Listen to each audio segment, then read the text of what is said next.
Entras en un restaurante típico español pegado a la playa. Verano del 66. Afuera, el sol te aplasta los hombros y el mar te guiña con ese azul que parece pintado. Adentro, una campanilla suena como en una película barata y un camarero con pajarita, más blanca que su propia sonrisa, te coloca una carta plastificada donde pone en 4 idiomas y con letras gordas: Paella Authentic, Sangría, Flamenco. Te sientes exactamente donde querías estar. Esto es España, esto es lo del título. Satisfacción inmediata, lo has encontrado. Pero entonces llega el plato. No es una paella. Es una llanura de arroz amarillo fluorescente, tan brillante que casi da vergüenza mirarlo. Encima flotan rodajas de chorizo como salvavidas, un par de mejillones que han visto mejores días, y coronando la escena, una aceituna, solitaria clavada en un palillo, como si fuera una bandera. Huele a mar, sí, pero también a algo más. A caldo en polvo, a lata abierta, a prisa. El camarero, orgulloso, te deja al lado una botella de ketchup. Ketchup. En España. En el 66, y tú, que venías a enamorarte del sabor, sientes un pequeño asco en la garganta. Y a la vez no puedes apartar la vista, porque lo que estás viendo no es un plato, es un truco de magia, y el truco acaba de empezar. Corta a la cocina. No la ves desde tu mesa, pero está ahí detrás, hirviendo como un motor. Hay un chico de 20 años, llamémosle Manolo, que bate una mayonesa con el brazo como si estuviera peleando contra el tiempo. Tiene las manos oliendo a ajo y su camiseta pegada a la espalda. En una esquina, una sartén con aceite ya casi negro canta como una guitarra triste. En otra, una abuela pequeña, seria, con moño apretado, está pelando patatas sin mirar a nadie, como si pelara también el futuro. Manolo mira al comedor por una rendija. Mesas llenas, risas en idiomas distintos, vasos sudando sangría, cámaras disparando recuerdos, y piensa lo impensable. Si no lo sacamos rápido, se van. Ese día, sin saberlo, Manolo está participando en el nacimiento de una especie nueva. El restaurante para turistas. Un animal hambriento, luminoso, ruidoso, capaz de devorar pueblos enteros y al mismo tiempo de hacer que una cocina doméstica se convierta en espectáculo. Y lo más curioso es que, entre el arroz fluorescente y el ketchup, hay una verdad que nadie te ha contado todavía. Esa paella impostora va a abrir la puerta a una revolución gastronómica real, sí, real, con sabor, con técnicas, con productos, una revolución que empieza precisamente en el lugar más sospechoso. Un comedor lleno de chanclas. Antes de que la costa se llenara de letreros de neón, España era un país de mesas pequeñas y ritmos lentos, no porque faltara imaginación, al contrario, sino porque la comida vivía en casa y en el bar de confianza. En un barrio, un bar podía ser 3 cosas a la vez: cafetería de mañanas, refugio de mediodía y teatro de noche. El menú no estaba escrito, se sabía, el guiso era el de hoy y mañana sería otro. Un cliente entraba y el dueño ya le tenía preparado el vaso, el chiste y la tapa. Había una lógica íntima. La cocina no necesitaba explicarse, se compartía. Y de pronto, a finales de los 50 y sobre todo en los 60, llega una ola. La gente empieza a venir de fuera, primero tímidamente, luego con alegría desatada, llegan con coches llenos de mapas, con cámaras que hacen clic como si dispararan recuerdos, con monedas que suenan diferente en el bolsillo, vienen por el sol, por el mar, por la idea de un país que en sus folletos se ve como una postal eterna, y lo que buscan, casi sin saberlo, es una mesa donde sentarse y sentir que han probado España. Ahí ocurre el primer choque. ¿Cómo se sirve un país en un plato?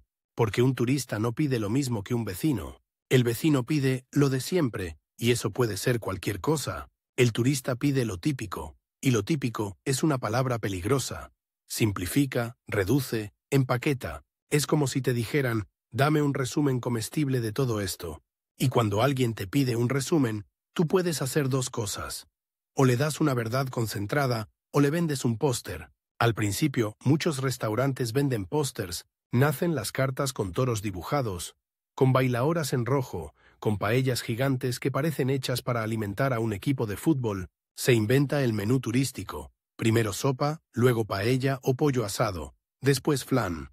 Todo rápido, todo reconocible, todo con la promesa de que no habrá sorpresas peligrosas para el estómago del visitante. Y ahí se cuela el ketchup, se cuela el pan de molde, se cuela el arroz teñido, Es el lado pegajoso de la modernidad, el lado que brilla por fuera y se pega en los dedos. Pero en paralelo ocurre algo más silencioso y mucho más interesante. Para servir a miles de personas, la cocina española tiene que volverse profesional a una velocidad absurda. Lo que antes se hacía para 6, se tiene que hacer para 60, para 600. Aparecen cámaras frigoríficas donde antes solo había despensa. Llegan hornos más grandes, planchas, batidoras. Se aprende a calcular raciones, tiempos, costos. Se aprende a comprar de otra manera. Ya no vale con ir al mercado y elegir lo bonito. Hay que negociar cajas, kilos, proveedores, y esa presión, esa necesidad de no fallar, empieza a pulir la cocina como una piedra de río. Manolo, por ejemplo, descubre algo que parece una tontería, pero no lo es. Si escalda los tomates antes, la salsa queda más fina y aguanta mejor el servicio. Aprende a montar una línea de trabajo. Primero pelar, luego cortar, luego sofreír, luego reservar. Aprende a no morir de calor, aprende a mandar. Y un día, en mitad de un agosto infernal, se atreve a decirle a la abuela: ¿y si hacemos el sofrito como tú, pero en una marmita grande? La abuela lo mira como si hubiera insultado a los antepasados. Y luego, sin decir nada, le pasa una cucharilla para que pruebe. Manolo prueba, se le iluminan los ojos. De golpe el tomate sabe a tomate, el pimentón despierta, el aceite deja de ser solo grasa y se vuelve perfume. Y ahí está el primer giro. La autenticidad no se pierde por cocinar para muchos. Se pierde por cocinar sin alma. La costa empieza a cambiar de ritmo. En pueblos donde antes el sonido más fuerte era una radio, ahora suenan motores, obras, risas en idiomas distintos. Las terrazas se multiplican como setas. Los camareros aprenden palabras sueltas en francés, en alemán, en inglés. Please, merci, bière, vino. Y cada palabra nueva trae un pedido nuevo. Y con los pedidos llegan los ingredientes que antes eran lujo o rareza. No porque la cocina española no los conociera, sino porque ahora hay una razón económica para traerlos con regularidad. Mariscos en cantidad, pescados que viajan más, vinos que empiezan a presentarse con orgullo, no solo como tinto o blanco, sino como algo que se puede explicar. La comida deja de ser solo sustento y se convierte en argumento. Y aquí viene una imagen que lo explica todo. Una noche, Manolo sale al callejón trasero del restaurante. Está agotado, con los dedos arrugados de tanto fregar. En el suelo, junto a los cubos, ve una montaña de cáscaras. Gambas, cigalas, mejillones. Una montaña, una pequeña cordillera de verano. Huele a sal, a fiesta y a desperdicio. Y ahí, en ese asco visual, porque es asqueroso ver tanta cáscara tirada, también hay una señal. España está sirviendo mar en volumen industrial. Está aprendiendo a convertir sabor en servicio. Y esa capacidad, aunque nazca de la prisa, va a dejar huella. ¿Y quién paga esa montaña? El turista. Eso cambia la relación con el restaurante. Antes el restaurante era para ocasiones, o para el día a día de unos pocos. Ahora se convierte en fábrica de recuerdos. Se come para contar que se comió, se pide paella para fotografiarla, se bebe sangría para reír más alto, se buscan platos que sean como souvenirs, comestibles y fáciles de explicar. Los empresarios lo entienden rápido. Si el turista necesita símbolos, se los damos. Si necesita espectáculo, lo montamos. Y así nace el segundo gran invento, el restaurante como escenario. Hay noches con flamenco programado, hay guitarras afinadas al lado de una caja registradora, hay luces cálidas que hacen que todo parezca más auténtico de lo que es. Y hay un detalle que casi nadie mira. La cocina, detrás, funcionando como un reloj, porque el espectáculo no se sostiene sin disciplina. Manolo empieza a escuchar frases que se convierten en himno. «Rápido, que vienen 20. Otra mesa de suecos. 2 paellas, una sin marisco, que a la señora le da cosa». En una esquina alguien abre latas a toda velocidad. En otra alguien corta jamón delante del público como si estuviera tallando una joya. El jamón se convierte en performance. Se corta fino, se muestra, se ofrece. Y el turista, fascinado, siente que está asistiendo a un ritual antiguo, cuando en realidad está viendo un oficio perfeccionado, a golpes de temporada alta. El tercer invento llega casi sin que nadie lo anuncie. La idea de cocina regional como marca, porque cuando llegan turistas de todas partes, de repente hace falta diferenciar. No basta con decir comida española, hay que decir valenciana, andaluz, gallego, vasco. Se empieza a rotular cocina catalana, cocina castellana. Los platos, que antes eran cotidianos, empiezan a presentarse como patrimonio. Y eso, aunque parezca marketing, tiene un efecto inesperado. Despierta orgullo y curiosidad dentro del propio país. Los españoles empiezan a mirar su propia mesa como si fuera un mapa. Manolo, que es de interior, prueba por primera vez un pescado preparado con una técnica que no conocía. Un proveedor le trae una caja de algo que en su casa apenas se veía. Se sorprende, pregunta, aprende, y se da cuenta de que España no es una sola cocina. Es un archipiélago de cocinas que ahora, por primera vez, se cruzan a velocidad de autopista. Mientras tanto, en el comedor, tú sigues con tu paella fluorescente. Te sientes engañado y feliz al mismo tiempo. Porque sabe a vacaciones. Y ahí está el veneno dulce del asunto. El sabor de un lugar no siempre es su receta más fiel. A veces es el sabor de lo que uno quería encontrar. Pero no todo se queda en póster. La presión del turista también exige calidad, aunque no lo parezca. Porque el turista vuelve, o no vuelve, y el boca a boca, aunque sea en alemán, corre más rápido que el aceite en una sartén. Un día, una pareja extranjera se levanta y se va sin terminar el plato. Han notado el aceite recalentado, el pescado pasado, el arroz sin alma. El dueño, que al principio se reía, ahora se enfada, y ese enfado es el inicio de una mejora. Se cambia el aceite más a menudo, se compra mejor producto, se aprende a cocinar paella de verdad, porque conviene, porque da prestigio, porque atrae, giro inesperado. El turista, sin proponérselo, se convierte en inspector gastronómico, no con un cuaderno, sino con la decisión más sencilla del mundo. Pagar o no pagar. Y entonces, poco a poco, aparecen personajes que van a cambiarlo todo. Cocineros que no se conforman con hacer lo típico de postal, gente que mira la cocina francesa en los hoteles grandes, aprende técnicas y luego vuelve a su pueblo con ideas. Gente que entiende que se puede ser moderno sin dejar de ser español. Aún no les llaman chefs, pero ya están construyendo el suelo donde esa palabra crecerá. Manolo, en nuestro restaurante de playa, recibe un regalo extraño. Un turista le deja una propina grande y dentro del billete doblado, una nota en español torpe. Tu salsa de tomate, muy buena. ¿Receta? Manolo se queda quieto. Una receta. Un extranjero pidiéndole una receta. Por primera vez siente que no solo está vendiendo comida, está exportando identidad. Y eso le da hambre de mejorar. Esa noche, cuando el comedor se vacía y las sillas se suben a las mesas, Manolo vuelve a la cocina. La abuela sigue ahí, limpiando como si el mundo dependiera de ese suelo. Manolo se atreve a preguntarle por un guiso que ella solo hace en días especiales. Ella dice que no, que eso no se vende. Manolo insiste. Si lo hacemos bien, la gente va a entender España de verdad. La abuela lo mira con una mezcla rara de orgullo y desconfianza, como si viera a un niño queriendo jugar a adulto, y aquí está el cierre de este primer impulso, aunque tú todavía no lo sepas. El restaurante para turistas, con toda su purpurina, su olor a fritura y su paella de mentira, va a convertirse en una escuela involuntaria, una escuela brutal, una escuela donde se aprende a cocinar para muchos, a contar historias con platos, a competir, a mejorar, y esa escuela va a generar algo inesperado, una nueva manera de mirar la cocina española, desde dentro y desde fuera, porque lo que viene después no es solo más turismo, lo que viene es una carrera por definir qué es lo español cuando el mundo lo está probando con cuchara y tenedor, y en esa carrera, te aviso, habrá trampas deliciosas, inventos geniales, platos que nacen de un error, y un momento en el que una simple tapa, una cosa pequeña, casi accidental, se convertirá en un arma secreta capaz de conquistar mesas enteras. Pero para llegar ahí, tenemos que volver a ese comedor y mirar con atención a quién está comiendo, qué está pidiendo y, sobre todo, qué está dispuesto a creer. A la mañana siguiente, el restaurante parece otro planeta. Todavía no hay música, ni risas, ni cámaras, solo un ruido seco. Cajas golpeando el suelo como tambores de guerra.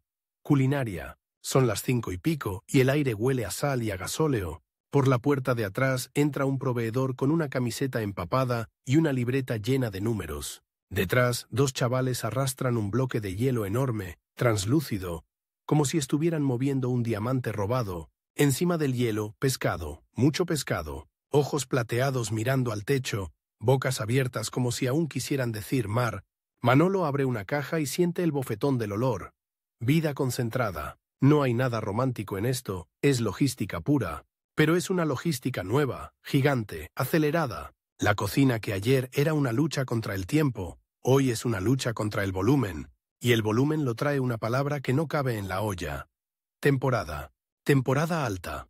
En la barra, el dueño hace cuentas con una velocidad que da miedo. Un miedo sano, de adrenalina. Calcula cuántas mesas, cuántos turnos, cuántos filetes, cuántas tortillas, cuántos kilos de patatas, y cada cifra es una decisión. O subes calidad o subes truco, o mejoras el producto, o lo disimulas con salsa. Aquí empieza la segunda gran tensión. El turista no solo quiere lo típico, también quiere lo seguro, y seguro significa algo muy simple, que no le sorprenda. Ese mismo mediodía entra una familia extranjera, cara de sol recién estrenado, y pide algo sin ajo. Otro pide sin aceite, otro pide sin cosas raras. Alguien pregunta, completamente serio, si el jamón es raw. Manolo escucha todo eso desde la cocina como si le estuvieran pidiendo que cocinara con guantes de boxeo. Pero no se enfada, o sí, un poquito, lo suficiente para que le hierva el orgullo, y ahí aparece el primer giro de esta parte. El orgullo, cuando se mezcla con necesidad, se vuelve creatividad, porque si tú no quieres ajo, vale, pero te voy a dar sabor igual. Si te da miedo el aceite, vale, pero te voy a dar textura igual. Si quieres algo familiar, perfecto. Pero lo vas a comer con acento español, aunque no lo notes. De esa negociación constante nace una cosa rarísima. La cocina puente.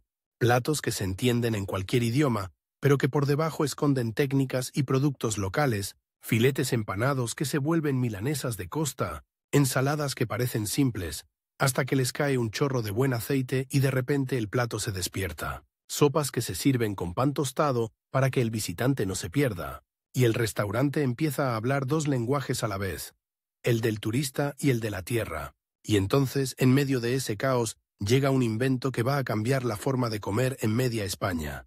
El menú cerrado. No es el menú turístico de póster, es algo más estratégico. Un menú pensado para moverse rápido, para controlar costes, para no discutir cada plato. Primero, segundo, postre. Precio fijo. Una autopista de comida. Y el cliente, encantado, no tiene que entender la carta, ni preguntar, ni arriesgar. Solo se sienta y confía. La cocina por dentro lo celebra como si le hubieran regalado oxígeno, porque con un menú cerrado, Manolo puede organizarse, puede preparar fondos, puede tener guisos listos, puede hacer magia sin que se note. Pero aquí viene el twist que nadie ve venir.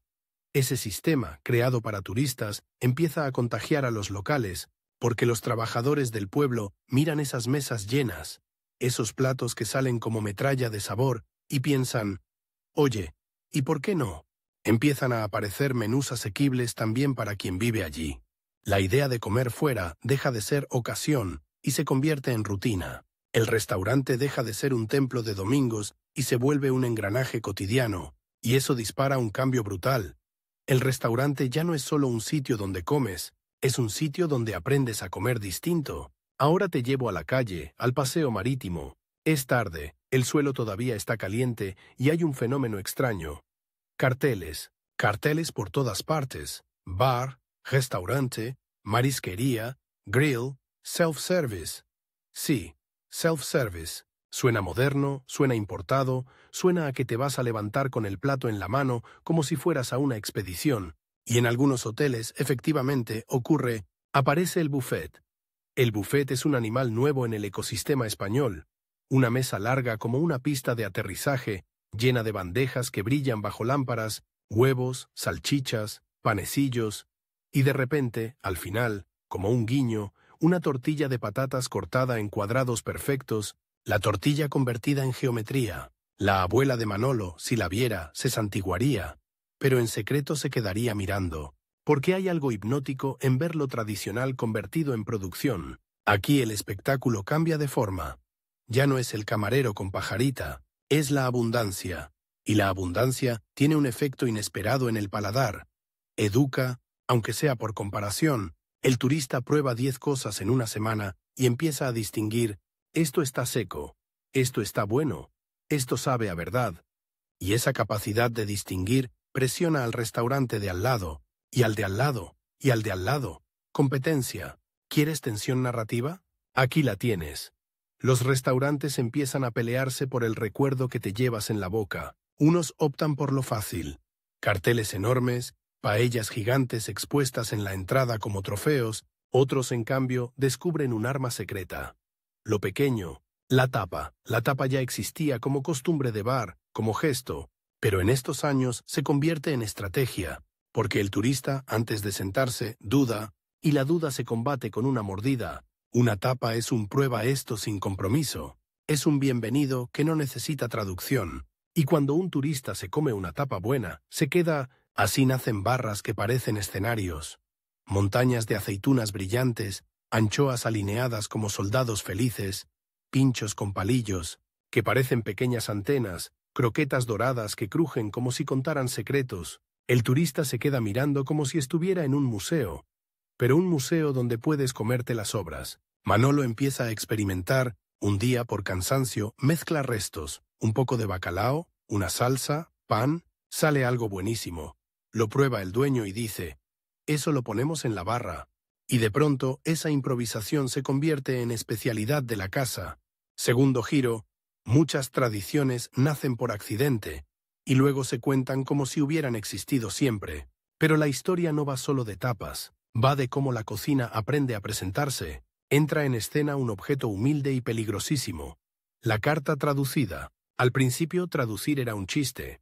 Pulpo podía acabar convertido en octopus con cara de monstruo, o peor, en sea pig, en alguna mala traducción inventada por alguien con imaginación excesiva. Calos sonaban a calm o a calls. Cocido parecía cooked y ya. Un desastre. Y de ese desastre sale un cambio elegante. Se empieza a estandarizar el lenguaje gastronómico. Se aprende a describir, no solo a nombrar. Se escribe sopa de pescado y debajo fish soup with local herbs. Se añade una frase sobre el aceite, sobre el arroz, sobre la plancha. Se incorporan fotos, sí, fotos, platos fotografiados con esa estética antigua, un poco brillante, un poco excesiva, que hoy nos parece kitsch y entonces era pura promesa. Y mientras la sala aprende a hablar al mundo, la cocina aprende a ser consistente. Aquí hay una imagen que me obsesiona. Una libreta manchada de grasa, donde Manolo empieza a apuntar cantidades, no porque quiera escribir un libro, porque quiere sobrevivir al sábado. Para 50, tanto ajo, tanto tomate, tanto pimentón. Para 80, doble caldo. Para 120, preparar a las 11, reposar a las 13. Eso es casi ciencia.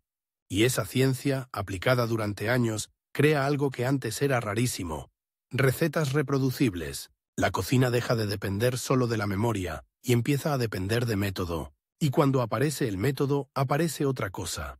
La formación. En hoteles grandes llegan jefes de cocina que han visto otras maneras de trabajar. Algunos han pasado por Francia, otros por escuelas, otros por barcos. Traen palabras nuevas, brigada, mise en place, salsa base, y esas palabras se filtran hacia abajo, hacia los bares, hacia los restaurantes pequeños, no como teoría, sino como práctica. Manolo aprende a emplatar más rápido, más limpio. Aprende que una salsa no se tira encima, se acompaña. Aprende que el perejil no es solo verde, es fresco. Aprende que un pescado no se mata con limón, se realza. Aprende incluso a decir no al dueño cuando el dueño quiere ahorrar donde no debe. Y ahí está el conflicto más humano. El dueño quiere velocidad y margen. El cocinero quiere orgullo y sabor. Esa tensión, bien usada, crea evolución. Ahora vuelve al comedor. Entra un grupo de turistas que pide la auténtica paella. El dueño mira a Manolo con cara de, ya sabes. Manolo respira. Decide hacerlo bien. Bien de verdad. Arroz, sofrito serio, caldo con fundamento, fuego controlado, reposo. No prisas. Sale una paella que huele a domingo y a costa al mismo tiempo. La sirven. Hay silencio. El tipo de la mesa, un alemán enorme con la piel roja de sol, prueba una cucharada y se queda quieto. Luego sonríe, pero no una sonrisa educada, una sonrisa de «¿Dónde has estado toda mi vida?» Y levanta el pulgar. Es un gesto simple, casi ridículo, pero a Manolo le cae como una medalla en el pecho, y en ese instante ocurre el tercer giro. El restaurante entiende que la autenticidad también vende, y vende mejor. A partir de ahí se abre una carrera por lo auténtico. que a veces es auténtico de verdad y a veces es teatro, pero siempre es emocionante. Un restaurante anuncia marisco vivo y pone una pecera en la entrada. ¿Es necesario? No. ¿Es impactante? Absolutamente. Los turistas se amontonan como si miraran un acuario. El marisco burbujea, las pinzas golpean el cristal y ese sonido, clac, clac, se convierte en banda sonora de verano. Un poco inquietante, sí, un poco asqueroso también. Estás viendo tu cena moviéndose, pero no puedes dejar de mirar, y cuando te lo sirven, sientes que has participado en algo real. Otro local instala una parrilla visible desde fuera. El olor a carne y a humo te agarra de la nariz a 20 metros. Es publicidad primitiva, no hay mejor anuncio que el olor, y esa parrilla obliga a cuidar el producto, porque si enseñas el fuego no puedes mentir tanto. La cocina se vuelve más transparente, incluso cuando sigue teniendo trucos. Porque sí, los trucos no desaparecen, se refinan. El arroz sigue pudiendo teñirse, pero ahora se tiñe con intención estética. La sangría se ajusta, menos dulce si el cliente lo pide, más cítrica, más fresca. Se empieza a entender el equilibrio, no solo la cantidad, se aprende a gustar sin empalagar, y aquí entra un detalle delicioso. El hielo, parece absurdo, pero el hielo cambia la hostelería, porque con hielo puedes servir bebidas frías de verdad, conservar mejor, acelerar servicio. En la costa, los cubitos se vuelven un símbolo de modernidad, y con el hielo llega el vermut bien frío, el vino blanco que por fin se sirve como debe, la cerveza que se vuelve ritual de mediodía, la bebida mejora, y eso empuja a la comida a estar a la altura. Nadie quiere un plato triste al lado de un vaso perfecto. A medida que todo esto pasa, tú como turista o como espectador, crees que estás viendo solo diversión, pero en realidad estás viendo una industria naciendo a base de plato tras plato. Y entonces, en mitad del verano, llega una noche que funciona como punto de inflexión para Manolo. El restaurante está lleno, demasiado lleno. Entran 2 autocares casi a la vez. 2. La sala se vuelve un mar de voces. El dueño sonríe como si hubiera ganado la lotería. Manolo, en cambio, siente que el corazón le late en la garganta. Empieza el servicio. Comanda tras comanda. Las manos vuelan. El aceite canta. El aire se espesa. Alguien grita, otra de calamares, como si estuviera pidiendo munición. Y de pronto, fallo. Un fallo pequeño, pero mortal. Se rompe la máquina de hacer café. Sí, el café. En un restaurante turístico, el postre puede ser un detalle. El café es un final obligatorio. La gente lo pide como quien pide el cierre de una película. Sin café, el final queda cojo. La sala se impacienta. Se oye un murmullo que crece. El dueño suda. Manolo mira el desastre y, sin pensarlo demasiado, toma una decisión que parece una locura. Improvisa una barra de café manual con cafeteras pequeñas, a fuego, como en casa. Se organiza una cadena. Uno calienta, otro sirve, otro limpia. La sala recibe cafés más lentos, pero más aromáticos. El olor se extiende, la gente se calma. Alguien dice, esto sí que es auténtico. Y ahí está el twist emocional. Lo que parecía un retroceso, volver a lo manual, se convierte en encanto, en historia, en marca. Esa noche, cuando todo termina, el dueño se acerca a Manolo, no le da un abrazo, no es ese tipo de hombre. Le da algo más raro, le da espacio, le dice, mañana haz tú el plato especial. Y Manolo siente vértigo, porque un plato especial no es un plato, es una declaración. Al día siguiente, Manolo decide hacer algo que no está en la carta plastificada, algo que no cabe en paella, sangría, flamenco. Hace un guiso sencillo, pero perfecto, con producto local. Lo presenta con respeto. No lo vende como espectáculo, lo vende como verdad. Y los turistas lo piden, primero 1, luego 2, luego 5. Y el dueño, que solo entendía números, entiende otra cosa. La diferencia entre alimentar y seducir. En ese momento la historia gira hacia una pregunta peligrosa. Una pregunta que va a definir lo que viene. Si lo auténtico vende, ¿quién decide qué es auténtico? Porque en cuanto aparece el dinero, aparece la tentación de fabricar autenticidad en serie. Aparece la tentación de inventar tradiciones porque funcionan. Aparece la tentación de convertir una cocina viva en un decorado. Y esa tentación va a chocar, muy pronto, con un fenómeno inesperado. Los turistas empiezan a volverse más exigentes, ya no les basta con la postal.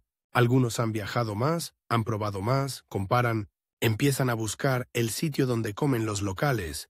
empiezan a desconfiar del neón, empiezan a preguntar por la callecita de detrás. Y cuando un turista cruza la callecita de detrás, el juego cambia, porque entonces entra en el bar pequeño, el de verdad, el que no tiene fotos en la carta, y descubre una tortilla jugosa, unas sardinas, que saben a fuego y sal, un vino servido sin ceremonia, pero con honestidad. Se emociona y sale diciendo, esto es España. Tercer giro grande. El turista, al perseguir lo auténtico, empuja a la cocina a mirarse a sí misma y a subir de nivel. Manolo lo nota. Empieza a entender que la batalla no está en gritar típico más fuerte que el de al lado. La batalla está en hacer que alguien pruebe algo y se acuerde, sin necesidad de cartel. Y justo cuando parece que todo va hacia la autenticidad, justo cuando Manolo se siente más seguro, aparece un competidor nuevo, descarado, brillante, peligrosísimo, el restaurante internacional. Un local abre cerca con hamburguesas, cócteles y música moderna. Los turistas entran por curiosidad, los jóvenes del pueblo también. El dueño de Manolo se pone nervioso. Nos van a quitar clientes. Manolo mira esa amenaza y siente algo raro. No miedo, no, algo más eléctrico. Reto. Porque si la cocina española quiere brillar, va a tener que brillar de verdad. No solo por tradición. Y ahí es donde te dejo, con la tensión subiendo como una salsa al fuego. Ahora no solo se trata de servir turistas, se trata de competir por su deseo en un escenario cada vez más grande, más moderno, más ruidoso. Lo que viene en la siguiente parte es el salto. Cómo esa competencia, esa profesionalización y esa obsesión por lo auténtico preparan el terreno para un fenómeno que va a sorprender a todos. Que España deje de ser solo destino de sol y empiece a convertirse en destino de paladar. Y sí, habrá un giro con una cosa pequeña, humilde, que se come en 2 bocados y que se va a volver una contraseña universal. La primera vez que Manolo vio una hamburguesa de verdad no fue en una película, fue a 20 metros de su cocina. El nuevo local internacional abrió como un foco. Luces más frías, música más alta, camareros con peinados impecables y un letrero, en inglés que parecía prometer futuro en cada letra. Dentro olía a carne marcada y a pepinillo encurtido. Ese olor ácido dulce que se te queda pegado en la nariz como chicle. Y lo peor, o lo mejor, era que funcionaba. Entraban turistas riendo, salían con pajitas de colores, y algunos, traidores dulces, se asomaban a la puerta del restaurante de Manolo, con cara de luego vuelvo. El dueño de Manolo se lo tomó como si le hubieran puesto una soga invisible alrededor de la caja registradora. Nos van a comer, repetía, dramatizando como si la vida dependiera del ketchup.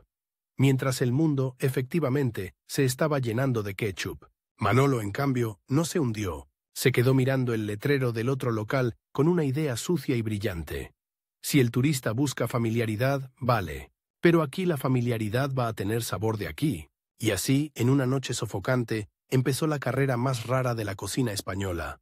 Competir sin perderse. El primer movimiento fue casi insultante de lo simple. Cambió el pan. Hasta entonces el pan de mesa era pan de mesa, sin historia. Manolo pidió un pan local más tierno y con corteza real, de esos que suenan cuando los rompes. Lo puso como base de un bocadillo y lo anunció con 2 palabras que nadie entendía del todo, y que precisamente por eso atraían. Bocata caliente. Dentro, en vez de algo raro, metió lo más directo del mundo. Calamares crujientes, un toque de limón, una salsa suave con ajo, sí, ajo, pero domado, y una pizca de perejil. No lo vendió como típico, no lo disfrazó con toros dibujados, lo vendió como un golpe de placer rápido. El turista lo mordía y se le abrían los ojos, porque era comida de calle y comida auténtica al mismo tiempo. Podías entenderlo sin saber español, pero no se parecía a nada de tu casa. Y ahí estaba el truco elegante. No imitaba, traducía. El dueño, que solo creía en números, vio un fenómeno. Gente que entraba por el bocadillo y se quedaba por el resto. De pronto, el local internacional dejó de ser amenaza total y se convirtió en un espejo molesto. Obligaba a afinar. En la cocina, ese afinar se notó en un detalle que parece tonto, pero es puro poder. La plancha empezó a mandar. La plancha no era novedad, pero ahora se usaba como lenguaje moderno. Pescado a la plancha. Limpio, rápido, sin misterio para el visitante. Verduras a la plancha. Color, textura, salud. esa palabra que empezaba a sonar en bocas extranjeras como si fuera un amuleto. Carne a la plancha.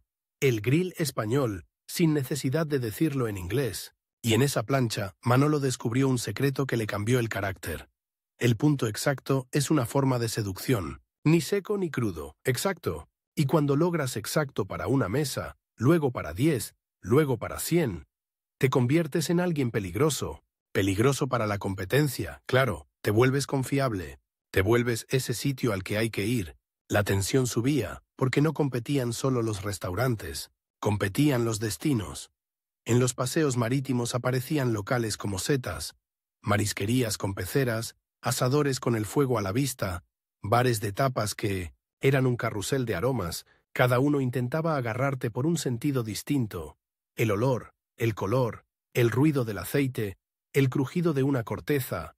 En verano, las calles eran un menú gigante, y tú, caminando, eras la presa deliciosa, pero el giro grande no estaba en la calle, estaba en los hoteles. Los hoteles crecían, se organizaban, se profesionalizaban, y con ellos llegaba un tipo de cocina que no necesitaba romanticismo para ser efectiva. Cocina de producción, desayunos con bandejas interminables, cenas para grupos, platos que debían salir iguales hoy y mañana y pasado. Eso empujó a crear proveedores estables, rutas de producto, cámaras frigoríficas enormes. El mar y el campo empezaron a viajar con un ritmo casi industrial. Y aquí viene una imagen que te clava la atención como un palillo en una aceituna. En una nave cerca de la costa, a primera hora, se apilan latas como si fueran ladrillos de una ciudad brillante. Latas de melocotón en almíbar, latas de piña, latas de espárragos blancos, latas de atún. Montañas metálicas. Brillan bajo fluorescentes como si fueran lingotes. Un carretillero las mueve como si transportara tesoros, y en cierto modo lo son. Son tiempo embotellado. ¿Bonito? No. Es un espectáculo medio hipnótico y medio repelente. Fruta en almíbar que parece demasiado perfecta. Espárragos idénticos como soldados. Salsas que salen de un bote con ese sonido triste de plop. Pero ese metal tuvo un efecto inesperado. Permitió servir postres y ensaladas de forma constante, con rapidez, en cualquier lugar. De ahí nació uno de los iconos más polémicos de esa época turística. El cóctel de gambas, un vaso alto, lechuga cortada, salsa rosada brillante como maquillaje, gambas encima como joyas, a veces piña de lata, a veces una guinda. Era un plato con estética de fiesta, era modernidad en forma de vaso, y sí, era un poco inquietante, porque esa salsa rosada te miraba como diciendo, no preguntes de qué estoy hecha. Pero funcionaba. Los turistas lo pedían porque parecía seguro, fresco, fotogénico, y los restaurantes lo servían porque era rápido y rentable. Twist, ese plato falso elegante, abrió el camino para que la gente aceptara más marisco, más ensaladas, más combinaciones. A veces, la puerta hacia lo real se abre con una decoración ridícula. Mientras tanto, Manolo estaba viviendo su propio salto. Empezó a entender que no bastaba con cocinar bien, había que contar bien. El restaurante no podía ser solo cocina y mesa, tenía que ser relato, y el relato empezaba en la entrada. Cambió la pizarra, quitó frases genéricas, empezó a escribir cosas con nombre propio. Sardinas de la bahía, tomate de huerto, arroz del día, de verdad. No era poesía, era precisión. Pero la precisión suena a autenticidad cuando el mundo está lleno de cartón piedra. Y entonces ocurrió algo que nadie planeó y que lo cambió todo.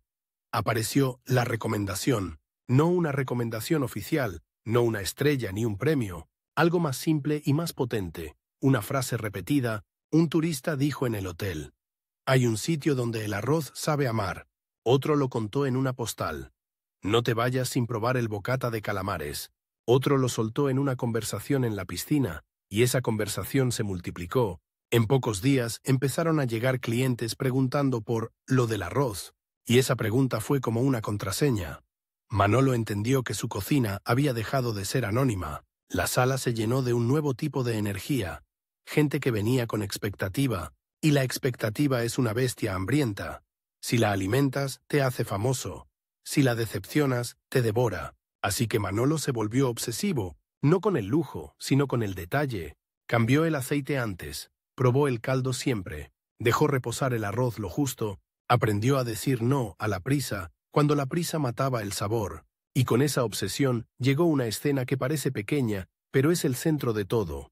La primera carta de vinos decente. Hasta entonces el vino era tinto o blanco. Ahora empezó a ser elección. Empezó a tener nombres, regiones, estilos. El camarero aprendió a pronunciar, a explicar, a servir, y el turista, que a veces venía buscando solo sol, empezó a descubrir que España no era solo luz. Era también uva, barrica, mesa larga. La gastronomía se convertía lentamente en motivo de viaje. Pero no todo era refinamiento. Para mantener la tensión, el verano siempre lanzaba una bomba inesperada. Los grupos turísticos eran una avalancha con reloj, llegaban a una hora exacta y se iban a otra hora exacta. Querían comer sin retrasos, porque había un autobús esperando como un juez impaciente. Eso obligó a los restaurantes a perfeccionar algo que hoy parece normal, y entonces era casi arte. Servir rápido sin parecer barato. Se diseñaban platos de impacto que podían salir en cadena. Pollo al ajillo, pero con el ajo controlado, merluza a la romana, frituras, limpias, ensaladas con buen aceite, y aquí se cocinó un giro sorprendente. La fritura, bien hecha, se convirtió en embajadora, porque una fritura mala es pesada, triste, grasienta, una fritura buena es crujido y aire. Y cuando un turista muerde un boquerón frito perfecto, no lo olvida. Le parece magia, le parece que el mar se volvió snack. Así nacieron lugares que eran casi templos del crujido, aceite limpio, harina justa, producto fresco, y una cola en la puerta como si regalaran oro. Al otro lado de España, en ciudades, pasaba algo paralelo. Restaurantes que empezaban a mirar al visitante no solo como cliente, sino como público. Nacieron casas de comidas que se volvieron leyenda, lugares donde la gente viajaba solo por probar un plato, y aunque tú no veas el hilo, ese hilo era el turismo. Ese flujo constante de gente que obligaba a mejorar, a profesionalizar, a diferenciar, a crear identidad culinaria como si fuera un escudo. Ahora la historia se pone más intensa, porque aparece un conflicto interno. ¿Qué significa ser típico cuando típico se vende? Los empresarios más listos se dieron cuenta de que el turista paga por dos cosas: sabor y ritual. Y si el ritual falta, lo inventan. Aparecen noches temáticas, fiesta valenciana, noche marinera, cena andaluza. A veces eran bonitas, música suave, platos regionales bien hechos, ambiente. A veces eran un circo de plástico con castañuelas de souvenir, pero incluso cuando era circo dejaba algo, visibilidad. La gente oía hablar de platos que no conocía. La palabra gazpacho empezaba a sonar en bocas extranjeras. Tortilla dejaba de ser solo una palabra y se volvía antojo, jamón se convertía en mito, y entonces, una noche, Manolo hizo algo que parece una locura estratégica. Sacó a la abuela a la sala, no para que posara, no para que la miraran como decoración, sino para que cortara una tortilla en directo. La abuela no sonreía, no hacía show, solo cortaba, y al cortar se veía la textura, jugosa, brillante, con el huevo abrazando la patata como una manta cálida. El aroma subió como si alguien hubiera abierto una ventana a una cocina de casa. Hubo un silencio raro en el comedor, como si todo el mundo entendiera sin traducción que aquello era real. El dueño casi lloró, por dentro, que por fuera era duro, porque vio algo que el letrero en inglés jamás podría comprar. Respeto. Ese gesto, sin querer, convirtió la tortilla en símbolo del local. Empezaron a pedir la tortilla de la señora, a hacer fotos, a hablar de ella. Y aquí está el twist más sabroso. El plato más humilde se volvió estrella. La cocina española, en ese juego entre lo industrial y lo íntimo, encontró una fórmula: convertir lo cotidiano en destino. Pero todavía faltaba el empujón final para que ese destino se volviera fenómeno. Y el empujón vino de algo que parece insignificante: el mapa del turista. Los turistas empezaron a moverse más. Ya no era solo hotel, playa, restaurante. Empezaron a alquilar coches, a explorar pueblos, a buscar dónde comen los de aquí.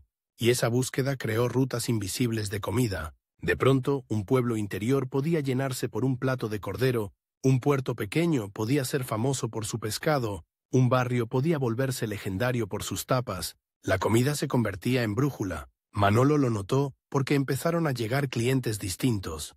No solo familias y grupos, sino parejas jóvenes con ojos de curiosidad, gente que preguntaba por el aceite, por el tipo de arroz, por el origen del pescado, Y cuando un cliente pregunta por el origen, la cocina cambia de nivel, porque ya no te puedes esconder detrás de la salsa rosada. Sube la tensión. El turista empieza a volverse exigente y el restaurante tiene que elegir entre seguir vendiendo pósters o empezar a construir una identidad de verdad. Manolo eligió identidad y su elección tuvo un coste: tiempo, peleas, cansancio, pero también tuvo un premio inesperado. Una tarde, al final de temporada, entró un cliente extranjero solo, con una libreta pequeña. No era periodista, no era crítico oficial, no venía con corbata. Era un tipo normal, con hambre y curiosidad. Probó el arroz, probó el bocata, probó la tortilla, preguntó 2 o 3 cosas, pagó, y antes de irse, dejó la libreta abierta un segundo sobre la mesa. Manolo vio, de reojo, una lista de lugares con marcas y comentarios. No leyó nada. No hizo falta. La idea le cayó encima como un cubo de agua fría y deliciosa. La gente estaba viajando para comer y anotándolo como si fueran tesoros. Eso, en términos de historia, es dinamita positiva, porque cuando alguien viaja por comida, la comida deja de ser acompañamiento y se convierte en motor. Y ahora, justo cuando parece que la historia va a subir hacia la gloria sin fricción, aparece un problema inesperado, casi grotesco: la saturación. Demasiados restaurantes, demasiados carteles, demasiada paella para foto, demasiada sangría, demasiado dulce, demasiadas cartas plastificadas prometiendo lo mismo. El paseo marítimo empieza a parecer un espejo infinito, repitiendo platos como si fueran pegatinas. La gente se cansa, el turista se cansa, el local se cansa, y esa fatiga genera el último giro de esta parte. La vuelta al detalle, al lugar escondido, al bar pequeño, pero con profesionalidad nueva. O sea, no volver atrás, sino avanzar hacia lo auténtico con herramientas modernas. Manolo entiende que el futuro no está en gritar más fuerte, sino en sonar más claro, y decide hacer algo que el dueño considera peligrosísimo: quitar cosas de la carta. Sí, quitar, reduce, afila. Se queda con lo que puede hacer excelente. Y de pronto, el restaurante se siente más serio, más seguro, más deseable. La gente no entra por 100 opciones. Entra por 3 que son memorables. En el último servicio de ese verano, el local internacional sigue ahí, con sus hamburguesas y sus cócteles, pero algo ha cambiado. Ya no es el faro único de modernidad. La modernidad también está aquí, en una tortilla cortada con mano firme, en un arroz hecho con método, en una plancha que respeta el punto, en una carta que se atreve a decir: esto es lo que somos, y en ese instante, Manolo entiende algo que te prepara para el final de la historia. Los restaurantes para turistas no solo nacieron para alimentar visitantes. Sin querer, se convirtieron en laboratorios. Unos hicieron experimentos torpes, otros hicieron experimentos brillantes, pero todos empujaron la misma puerta: la de una cocina que se vuelve consciente de sí misma, visible, competitiva, orgullosa.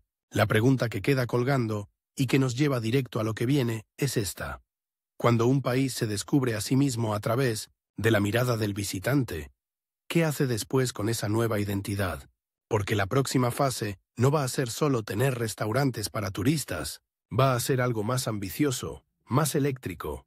Que el turista empiece a venir por los restaurantes, que España deje de ser un lugar donde comes bien porque sí, y se convierta en un lugar donde comer bien es parte del viaje, casi el motivo principal. Y ahí aparecerá un fenómeno que cambiará la noche, la barra y el paseo. Una forma de comer que parece juego, que parece fiesta, que parece salto de piedra en piedra, y que terminará siendo la firma más irresistible de todo esto. La temporada siguiente empezó con un sonido distinto. No fue el mar, no fue la música, no fue ni siquiera el choque de platos, fue el clic de una cámara. Pero esta vez no apuntaba a la playa, apuntaba a una barra. Una barra estrecha, llena de platillos pequeños, donde el brillo del aceite parecía un espejo y los palillos se clavaban en las tapas como banderitas de conquista. Los turistas se apretaban hombro con hombro, riéndose, señalando cosas con los dedos, intentando pronunciar nombres imposibles. Pimientos, padrón, boquerones, tortilla. No venían a comer, venían a jugar a comer, a saltar de bar en bar, como si cada mordisco fuera una casilla nueva de un tablero. Y ahí, en ese juego, España encontró su arma secreta. No era un plato gigante ni un espectáculo con luces. Era lo contrario, lo pequeño, lo múltiple. Lo que te obliga a moverte, Lo que te hace sentir valiente sin arriesgar demasiado. Solo es un bocado, pruebo y si no me gusta, no pasa nada. Ese mecanismo, casi psicológico, fue dinamita, porque el turismo había traído una contradicción. El visitante quería aventura, pero también quería control, quería lo auténtico, pero temía equivocarse, quería sentirse explorador, sin perder la comodidad, y la tapa resolvía todo a la vez. Una tapa es una promesa barata, una tapa es una excusa para entrar, una tapa es un sí pequeño antes del sí grande. Y cuando miles de personas empiezan a decir sí, pequeño en 100 bares distintos, el país entero empieza a moverse en otra dirección, hacia una gastronomía más viva, más ágil, más consciente de sí misma. Manolo lo vio antes de entenderlo. Una noche, el dueño, que siempre olía a caja registradora, entró en la cocina con un brillo raro en los ojos, como si acabara de descubrir un truco de cartas. «Nos piden barra». Manolo levantó la vista sin comprender. «¿Barra? ¿Quién quería barra si ya había mesas?» «Barra», repitió el dueño y dijo algo que parecía absurdo. «No quieren sentarse, quieren moverse». Y esa frase cambió el local por dentro. Hasta entonces el restaurante era un río. La gente entraba, se sentaba, comía, salía. Ahora empezó a ser un mercado. Gente que entra, prueba, pregunta, se ríe, vuelve, recomienda, se cruza con otros, se deja ver. La comida dejó de ser solo servicio, se convirtió en social. La primera transformación fue física. Quitaron 2 mesas. Sí, quitaron. Ese gesto, que en otra época habría parecido perder dinero, en realidad abrió un pasillo de circulación. Más gente, más rotación, más energía. Colgaron una pizarra en la pared, no para decorar, sino para mandar un mensaje al planeta. Aquí hay cosas que cambian. Hoy esto, mañana otra cosa, ven y mira. Y lo segundo que cambió fue la luz. Parece una tontería, pero no lo es. La barra necesita brillo. Brillo de vidrio, de cerveza fría, de aceite dorado, de croqueta recién salida. La barra necesita un escenario, y Manolo, que antes cocinaba para alimentar, empezó a cocinar para provocar una reacción inmediata en los ojos. Inventó 3 tapas nuevas con un objetivo simple: que un turista pudiera entenderlas sin entender nada. La primera, pan crujiente, tomate restregado, aceite bueno y encima jamón cortado fino. Visualmente era un símbolo, rojo, oro, rosa, parecía una bandera comestible. La segunda, una fritura pequeña, perfecta, con un limón al lado, lo olías y ya lo entendías. La tercera, una cosa que la abuela al principio miró con desconfianza, porque parecía demasiado moderna, una ensaladilla cremosa, pero con el punto exacto de sal, el atún justo, la textura fina, un plato humilde convertido en terciopelo. La gente empezó a pedir 3 más, y ese 3 más era música, porque aquí viene un giro precioso. Cuando vendes tapas, la gente no solo compra comida, compra ritmo, compra continuidad, compra la sensación de que la noche no termina. De pronto, el restaurante tenía 2 vidas, la de mesa y la de barra, y esas 2 vidas empujaban la cocina hacia arriba desde lados distintos. La mesa exigía consistencia, la barra exigía chispa. ¿Y sabes qué pasa cuando una cocina tiene que ser consistente y chispeante a la vez? Que se vuelve peligrosa. En el buen sentido, se vuelve memorable. Pero todavía faltaba el salto grande, que la comida dejara de ser parte del viaje para convertirse en razón del viaje. Eso ocurrió cuando el turista cambió de pregunta. Antes preguntaba, ¿dónde hay paella? Luego preguntó, ¿dónde hay paella buena? Y un día, sin anuncio, empezó a preguntar, ¿dónde comen los que saben? Esa pregunta es una bomba, porque ya no te sirve el cartel luminoso, te sirve la reputación. Y la reputación, en esa España que bullía de hoteles, bares y paseos marítimos, empezó a construirse con un material nuevo. Historias repetibles. No comí rico, sino comí esto. No fui a un restaurante, sino fui a ese sitio donde el pulpo estaba tierno como mantequilla, donde el arroz tenía ese borde tostado que cruje y te hace cerrar los ojos, donde el camarero te guiñó el ojo y te dijo, esto se come así, donde no te dieron la comida, te dieron una escena, y ahí aparece el fenómeno que lo pone todo a correr. La ruta, no una ruta oficial con flechas, una ruta mental. Un turista se levanta, desayuna en el hotel, hace playa, se ducha, y por la noche no va a cenar. Va de tapeo, va a caminar, va a coleccionar bares como cromos, Y cada bar, para no quedarse fuera del álbum, tiene que tener una firma. Una firma puede ser una tapa, puede ser una salsa, puede ser un punto de fritura, puede ser un vino servido como debe, puede ser un simple «aquí, esto lo hacemos mejor». Esa competencia por la firma hizo algo increíble. Elevó lo cotidiano. De pronto, un bar que antes servía calamares, tuvo que servir sus calamares. Un sitio que hacía tortilla, tuvo que hacer la tortilla. Un lugar que ponía vino, tuvo que elegir qué vino. Y así, casi sin darse cuenta, España empezó a practicar algo que parece moderno, pero nace de la calle. Identidad gastronómica. Manolo, en medio de esa fiebre, se encontró con el mayor enemigo de todos. La copia, porque en cuanto algo funciona, lo imitan. Y lo imitan mal. Un bar vecino copió su tapa estrella, pero usando producto mediocre. Otro copió su pizarra, pero sin cambiar nada nunca. Otro copió su bocata caliente, pero lo llenó de salsa para esconder el error. Al principio eso enfada.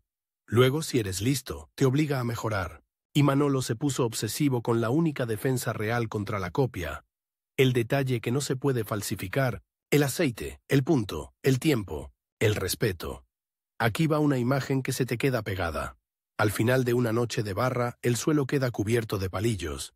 Cientos, miles, parecen agujas. Si los miras de cerca, algunos están manchados de salsa, otros de pimentón, otros de aceite. Es un pequeño cementerio de mordiscos. Es un poco repulsivo, sí. Y a la vez es una prueba física del éxito. Cada palillo es una decisión de alguien que probó y dijo, más, ese suelo de palillos, esa coreografía de bocados, empujó a la hostelería hacia un tipo de excelencia nueva. La excelencia rápida. Y esa excelencia rápida cambió incluso el modo de viajar, porque ahora el turista no elegía solo por playa, elegía por ambiente, por barra, por se come bien, por hay vida. La comida se convirtió en vida nocturna, y aquí llega otro giro que suena pequeño, pero es gigantesco. El horario.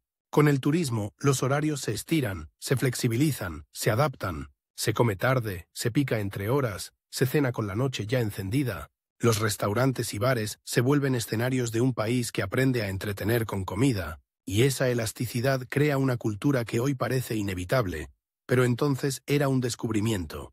Comer como evento. Manolo empezó a notar que ya no venían solo extranjeros, venían españoles de otras regiones, gente que se movía dentro del propio país para buscar lo que había oído. La cocina dejó de ser local y se volvió conversación nacional, y esa conversación produjo un efecto precioso. Orgullo culinario, pero sin solemnidad. Orgullo con risa. Orgullo con cerveza fría. Ahora, para el clímax, te voy a poner una escena concreta, casi cinematográfica. Una noche de agosto, calor pegajoso, el paseo marítimo lleno como un hormiguero. Manolo está en la barra, sacando tapas sin parar. El dueño, por primera vez, no mira solo la caja, mira las caras. Y de pronto entra un tipo con traje claro, no turista de chancla, no local de camiseta. Un tipo que parece trabajar con grupos, se acerca al dueño y le dice algo simple. Mañana traigo un autocar, pero no quiero menú turístico. Quiero barra, para un autocar. Eso era impensable al principio. Un grupo grande quería moverse, quería probar, quería sentir, quería la experiencia. Y aquí está el momento de máxima tensión. Si mañana fallan, se rompe la reputación. Si mañana sale perfecto, el local se convierte en parada obligatoria. En nombre repetido, en destino.